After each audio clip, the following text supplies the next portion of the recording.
Here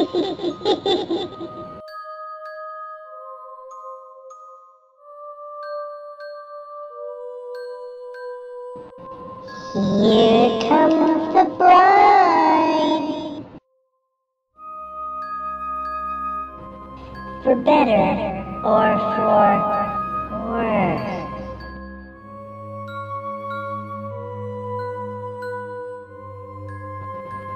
We'll live happily ever after.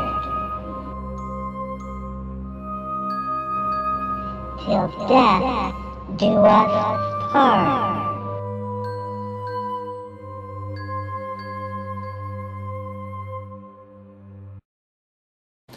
Hello, welcome to yet another 31 Days of Horror video update. This time we are taking a look at boom boom boom 100 Ghost Street, The Return of Richard Speck. This one is, I believe, yes, it is from the Asylum, those great makers of films that they are. Yeah, so this one is from 2012. It was directed by a Mr. Martin Wichmann. Wichmann. Never heard of him. Don't know. Checked him out on IMDb. He hasn't done anything. In fact, he wasn't even credited. So, guess that shows what he thought about the film. It stars a bunch of no-name people, including. Let me get my glasses out here. Steve Bencich, Tony Besson, Hayley Derryberry. I'm guessing she made that name up herself. I wonder what kind of movie she does. Channy Harlem Jr., Mike Hawley, Jennifer Robin Jacobs, and Adam Laframboise. Yeah, oddly enough, most of them went uncredited. Now, essentially what this is like I said, found footage film, so there's some third-person camera work, first-person perspective camera work, some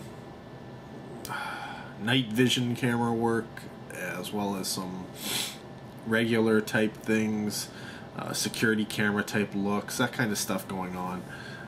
But always through a camera of some sort. And the idea is this group of people is going to a hospital, asylum thing to investigate or do some sort of a, I'm guessing it's they want to pitch this for a show or something on television or internet. They didn't really go into the nitty-gritty of what it was, but they're going to be shooting this program, trying, the paranormal investigator type stuff, trying to talk with the dead, and specifically they're making something about Richard Speck, who actually is a real person. Believe it or not, yes, there is some truth behind this video. Richard Benjamin Speck, born 1941, died 1991. Essentially, he was an American mass murderer, and he went and, to use a better word, systematically raped and tortured and murdered 8 student nurses from the South Chicago Community Hospital, and that was in 1966. He was sentenced to death, but due to some complications, I think with the jury selection or something like that, I guess the death penalty got overturned, so eventually he died in prison. So they're going and they're trying to communicate with the ghost of this killer. And of course, things don't go quite the way they planned. There is some early kills right off the bat, and then there's a lot of disbelief, you know, characters not believing certain things are happening, and then eventually it gets to the point where it's, you know, you have that stereotypical, no, we've got, you know, the show must go on type person who, you know what, it doesn't matter, I don't care if things have gone bad, I don't care if somebody just lost their friend, we've got to do our movie, we've got to make our thing happen, let's try and get, you know, in touch with this ghost and stuff, or I don't even believe in ghosts in some cases. Yeah, so they go through it again. Like I said, it's all camera shots, so they have a whole bunch of hidden camera in a way, you know, placed around the hospital, and then there's essentially, you know, a couple of people who go around, and you know, they do the standard EVP type stuff, you know, stuff you see on the Ghost Hunters, all those television shows that are out right now. And yeah, like I said, that's one by one they start dying off, getting killed by the ghost of this crazed murderer. There's some yeah, there's some ghost rape, there's some a little bit of blood, not a lot. A lot of, you know, being pulled into the shadows. You know, it's standard low budget type stuff, what you can pull off. You know, chairs moving when you're not seeing, you know, when there's nothing on camera. To show that there's a ghost or something in there.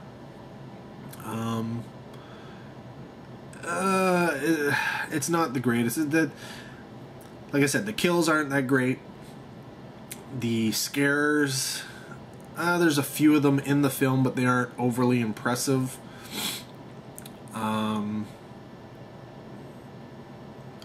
It's not terrible, but honestly, for something of this genre, and you know what, this whole concept, A, of found footage, and B, of communicating with ghosts found footage, it's been done time and time again. And I think it's probably the #1 type of film that you're going to get with found footage. I mean, it started with Blair Witch, right? So, my biggest problems with this were, you know, and they have night vision on their cameras, but they also have flashlights. Now, sometimes when they're using night vision, it's to, you know, see more of the room and stuff like that, look around, just get different shots. That's fine, you know, they're making a show, I understand that. But there's moments in it where they're not really making the show anymore, and they're using the camera's lights because they don't have any flashlights anymore, and, you know, the camera's lights is lighting everything up, and then it's like, oh, we're going to switch it to night vision. Why? So we can see in the dark. But it's like, but you had a light. You could see in the dark. Now, had the light been broken, that would have made sense. But, you know, it's just little things like that. And when you're watching these movies where it's like, oh, there was no reason to switch to night vision, short of the fact that it sets up your shot, right? The scare or what you wanted to do in that particular room type thing. So, yeah, I don't know. There's a lot of non-scares, a lot of nothing happening in this film, which is kind of disappointing. I don't think that the suspense or the tension was really there, really at all. I mean, there was a few moments where they had something, they were going for it, but it just didn't pull it off. They do show the entity, if you will, and it's like anything, right? Once you see the monster's not as scary anymore. So, yeah, what are you gonna say? It is what it is. It's low budget, you know. I'm surprised they did the budget they had on it, considering what they were trying to do. Probably most of it went to digital effects, because there are a few in there. Like I said, you can see the entity in some of the shots. So, would I recommend watching it? No, I wouldn't recommend it.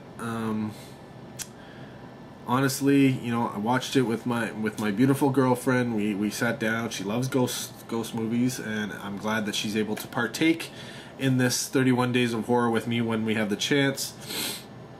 But even she wasn't. She was more impressed than I was. Don't get me wrong. She enjoyed the film more than I do. But she loves watching those those paranormal investigator shows. She watches that kind of stuff all the time.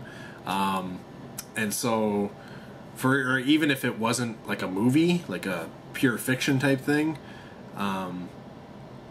she would be down with it, right? She would like it. So I think she had that going for her, where I've watched those. Well, I had to review a few seasons of Ghost Hunters, so yeah, I've watched many episodes of those things, and you know what?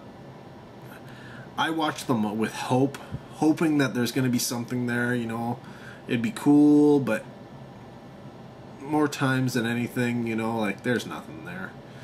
And even if there is something there, it's iffy at best. So yeah. She got a couple of jumps. She got a couple of jumps and stuff, but it's like I said, I've seen a lot more films than she has, and a lot more films even in this genre. So when she came back, she was like, "Oh yeah, it wasn't too bad." And I was like, "Yeah, but you know what? There's films that are almost the exact same as this, but they're better. Their scares are better." And I don't know, maybe she might not like it. Maybe that's what she liked about this, that there was a lot of nothing happening. It was very much like a paranormal investigator show. And maybe that I, you know, I should have asked her. I should have asked her if maybe that's why she felt that way. If a lot of it, though I did say, you know, you watch these kind of shows, you like this kind of stuff, right? And she said, yeah, I know.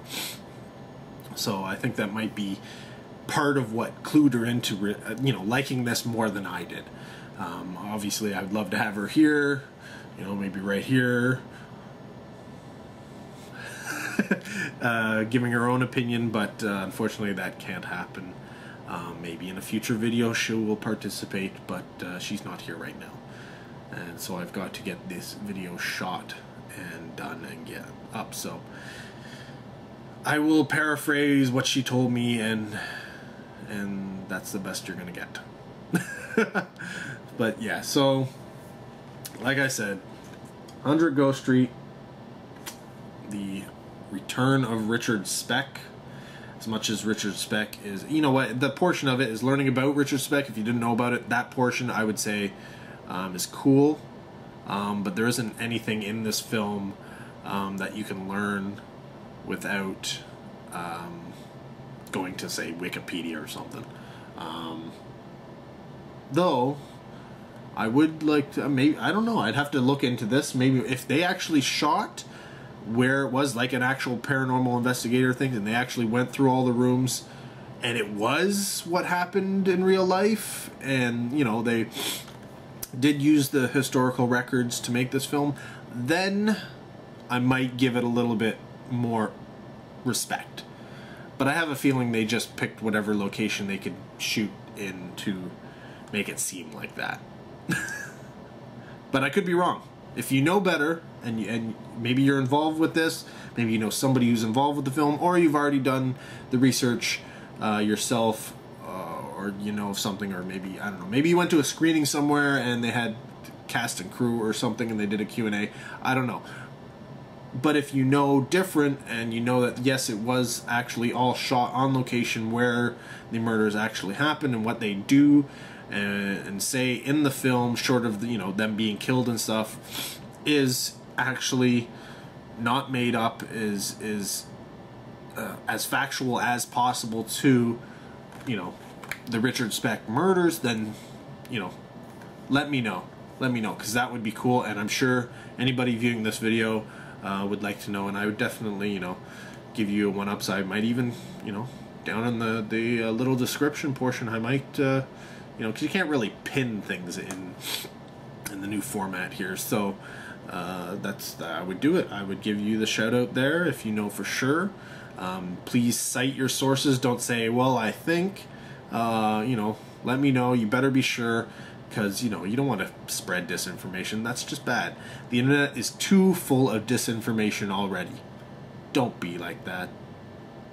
But if you know for certain, you've heard firsthand, let me know, because that would be interesting. That would be something I'd like to know.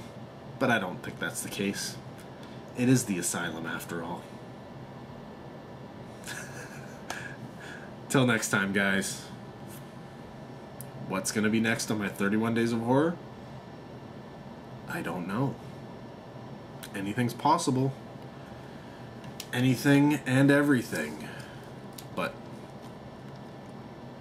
who knows? Take care. Have a good one. I'm not looking.